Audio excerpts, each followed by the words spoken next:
वफाकी काबीना का अहम इजलास आज दिन 11 बजे होगा। वज़ीर-ए-आज़म शहबाज शरीफ सदारत करेंगे। तहरीक-ए-इंसाफ पर पाबंदी का मामला ज़ेरे गौर आने का इम्कान। PTI क़यादत पर आर्टिकल 6 लगाने के हवाले से मुशावरत मुतवक्के। काबीना इजलास में 6 निकाती एजेंडे पर गौर होगा। बैरूनी सरमायाकारों को वीज़ा फ्री एंट्री की समरी पर गौर होगा। निजकारी कमीशन के अरकान बढ़ाने की समरी भी पेश होगी। SECP एक्ट के तहत खुसूसी अदालतों का मामला ज़ेरे गौर आएगा। इससे कबल वफाकी काबीना का इजलास मंगल को बुलाया गया था।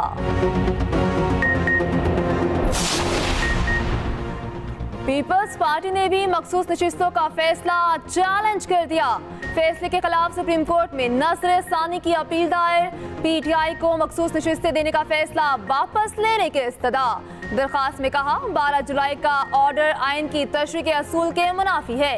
41 अरकान को 15 दिन की मोहलत आइन और कानून से मुतसादिम है। तहरीक-ए-इंसाफ किसी फोरम पर पार्टी नहीं थी। 39 अरकान को तहरीक-ए-इंसाफ का रुकन करार देना काबिले नजर सानी है। जजेस कमेटी ने गर्मियों की छुट्टियों के बाद दरखास्त मुकर्रर करने का फैसला किया। इससे कबल मुस्लिम लीग नून भी नजर सानी अपील दायर कर चुकी है।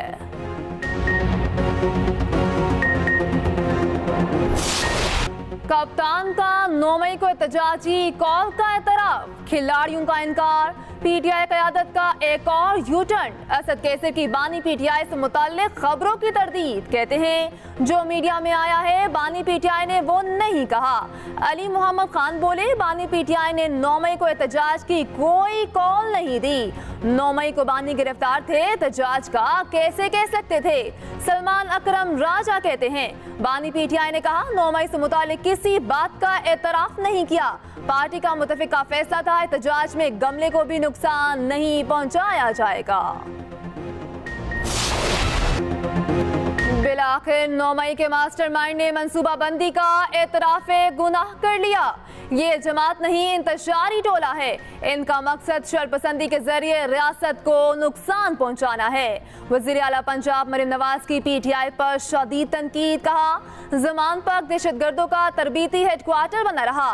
पेट्रोल बम बनाने और रियासत पर हमले की तरबियत दी जाती रही। 4 माह टांग पर प्लास्टर बांधकर 9 मई की मंसूबाबंदी की गई। ये एक ऐसा पुरअमन एहतजाज था जिसमें 200 से ज्यादा फौजी तंसीबात पर हमले हुए।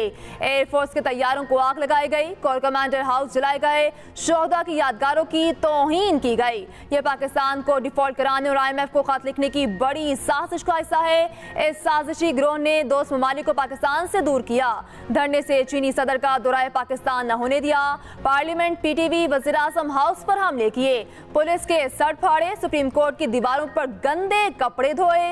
डी चौक में कब्रें खोदी।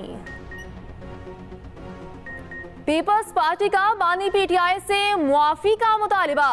सेनेटर शेरी रहमान कहती हैं बानी PTI ने GHQ के सामने एहतजाज की कॉल मान ली। ये एतराफ जुर्म नहीं तो क्या है। इदारों और शोहदा की यादगारों पर हमले की कॉल देने का एतराफ काफी नहीं। बानी PTI को अपने जुर्म पर मुआफी मांगनी चाहिए। सीनियर वजीर सिंध शर्जील इनाम मेमन कहते हैं GHQ के बाहर पुरअमन एहतजाज की कॉल दी तो लोग अंदर कैसे थे। पुरअमन एहतजाज था तो कराची में बसें और एम्बुलेंस कैसे जली। सियासत हर जमात का हक है मगर सियासत और दहशतगर्दी में बड़ा फर्क है। वफाकी हुकूमत पाबंदी में संजीदा हुई तो मामला काबीना में लाएगी। हमने आज एहतजाजी कैंप लगाया है। ये उस वक्त तक रहेगा जब तक खान साहब की रिहाई नहीं होती। वज़ीर-ए-आज़म इमरान खान साहब से जिस वक्त मेरी मुलाकात जेल में हुई और उन्होंने कहा जी मैं खुद करूंगा, मैंने हाथ जोड़े उनके सामने। मैंने कहा सर आपने नहीं करना, हम लोग जिंदा इंशाल्लाह हम लोग करेंगे और पूरे पाकिस्तान में हम लोग करेंगे। और जिस वक्त उन्होंने कॉल की तो पूरे पाकिस्तान में हम लोग करेंगे इंशाल्लाह। जो मरियम नवाज ने अदलिया के बारे में जो तौहीना आमेज अल्फाज बोले हैं और उनको एक किस्म की थ्रेट की है, आज हम इसकी मजम्मत करते हैं क्योंकि वो जिस तरह समझ रही है कि शायद ये अदलिया उसके माता। तहरीक इंसाफ का पार्लियामेंट के बाहर इलामती भूख हड़ताली कैंप आज फिर लगेगा। चेयरमैन पीटीआई बैरिस्टर गौहर कहते हैं बानी पीटीआई की रिहाई तक भूख हड़ताली कैंप जारी रहेगा। ऑपोजिशन लीडर उमर अयूब ने कहा जब बानी पीटीआई को हुक्म होगा पूरे मुल्क में भूख हड़ताल करेंगे। असद कैसर बोले मरियम नवाज ने अदलिया को धमकाया, इसकी मुसम्मत करते हैं। मरियम नवाज के खिलाफ तौहीन अदालत की कार्रवाई का मुतालबा करते हैं।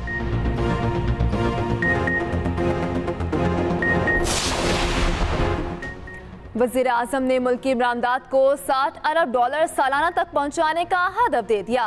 बरामद कुनंदगान के मसाइल हल करके आइंदा 2 हफ्ते में रिपोर्ट पेश करने की हिदायत। सनतों के लिए बिजली की लागत कम करने के लिए जामे मंसूबा तलब। वज़ीर आज़म की ज़ेरे सदारत कौमी तरक्की बरामदात बोर्ड का इजलास। शहबाज शरीफ ने कहा बरामदात की इस्तेदाद वाले शोबों के नुमाइंदों की तजावीज़ को हातमी शक्ल दी जाए।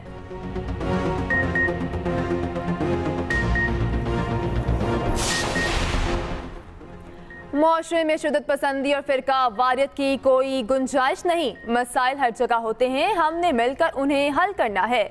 सदर आसिफ अली जरदारी ने क्रिश्चियन मैरिज तरमीमी एक्ट 2024 की तौसीक कर दी।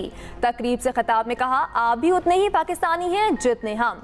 पुलिस समेत सरकारी मुलाजमतों में अक़लियतों का कोटा बढ़ना चाहिए।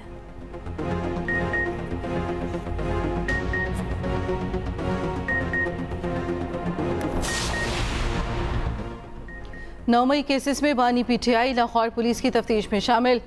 बानी पीटीआई का फ्रांसिक टेस्ट देने से इनकार, कहा फ्रांसिक टेस्ट के लिए पुलिस को बाद में वक्त दूंगा। उधर बानी पीटीआई से पार्टी रहनुमाओं की मुलाकात, बनू वाक़िया और रऊफ हसन की गिरफ्तारी से आगाह किया। अलीमीन गंडापुर मीडिया से गुफ्तगू किए बगैर वापस रवाना हुए।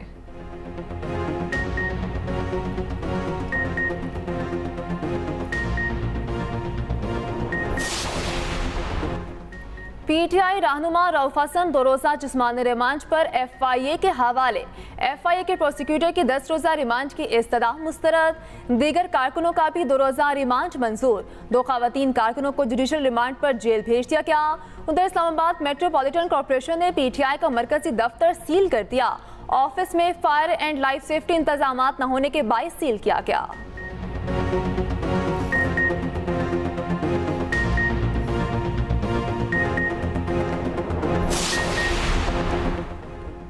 पीटीआई सेक्रेटेरिएट में बैठे तमाम अफराद को गिरफ्तार करना लाजिम था। क्या इस दफ्तर में मौजूद होना जुर्म है? सेक्रेटेरिएट के बाहर कोई शख्स किसी का इंतजार कर रहा होता तो उसे भी गिरफ्तार कर लेते। चीफ जस्टिस आमिर फारूक के पीटीआई सेक्रेटेरिएट पर छापे और गिरफ्तारियों के खिलाफ केस में रिमार्क्स। कहा आपने 10 घंटे तक 32 अफराद को वहां कैसे रखा।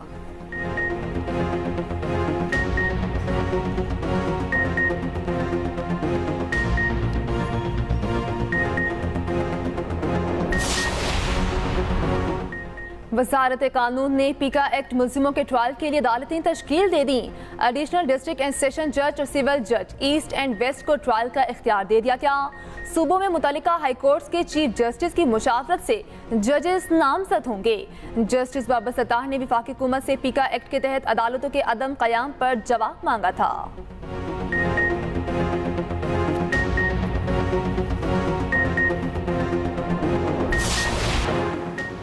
ड्रामा निगार खलीलुर रहमान कमर को हनी ट्रैप करने वाली मुलजिमा का 3 रोज़ा जिस्मानी रिमांड मंजूर। अदालत ने दीगर 11 मुलजिमों को शनाख्त परेड के लिए जेल भेज दिया।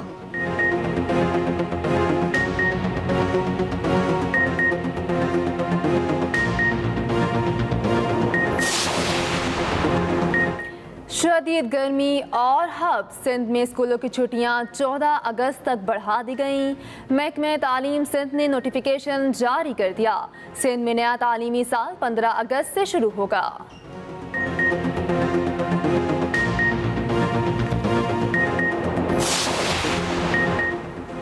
तुर्कमानिस्तान के वज़ीर ख़ारजा की सदर और वज़ीर आज़म से मुलाकातें। सदर मुमलिकत का 2 तरफ़ा ताल्लुक़ात को मज़ीद वुसअत देने पर जोर। वज़ीर आज़म का ताफ़ी गैस पाइपलाइन मंसूबे की जल्द तकमील के अज़्म का यादा। उधर तुर्कमानिस्तान के वज़ीर ख़ारजा की नायब वज़ीर आज़म इसहाक डार से भी मुलाकात। 2 तरफ़ा ताल्लुक़ात समेत अहम इलाक़ाई और आलमी अमूर पर गुफ्तगू।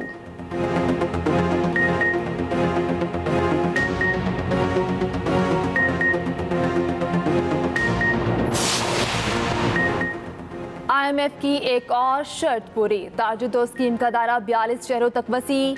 FBI का नोटिफिकेशन जारी, ताजिरों को माहाना 1000 रुपए तक टैक्स देना होगा। तायुन दुकानों की मार्केट वैल्यू के हिसाब से होगा। इतलाक छोटे ताजिरों, दुकानदारों, होलसेलर्स और रिटेलर्स पर होगा।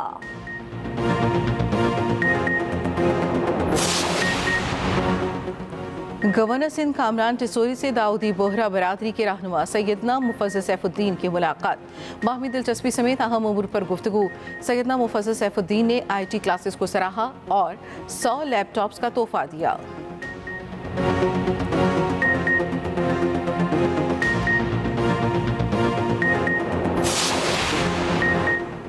कैमला हैरिस डेमोक्रेट पार्टी की मजबूत सदारती उम्मीदवार। सदारती नामजद की जीतने के लिए दरकार 75% डेलीगेट्स की हिमायत हासिल कर ली। कैमला हैरिस की डोनाल्ड ट्रंप पर शदीद तनकीद, साबिक सदर को दरिंदा सिर्फ तो धोखेबाज से तशबीह दे दी।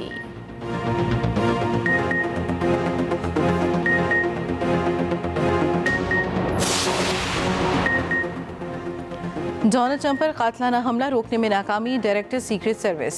कैम्बरली चटल ओहदे से मुस्ताफी, एवान नुमाइंदगान की कमेटी में साबिक डायरेक्टर सीक्रेट सर्विस पर सवालात की बौछार।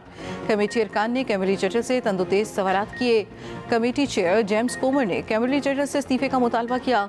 जनूबी कैरोलिना से कांग्रेस रुकन नैन्सी मेस ने भी कैम्बरली चटल को खूब आड़े हाथों लिया।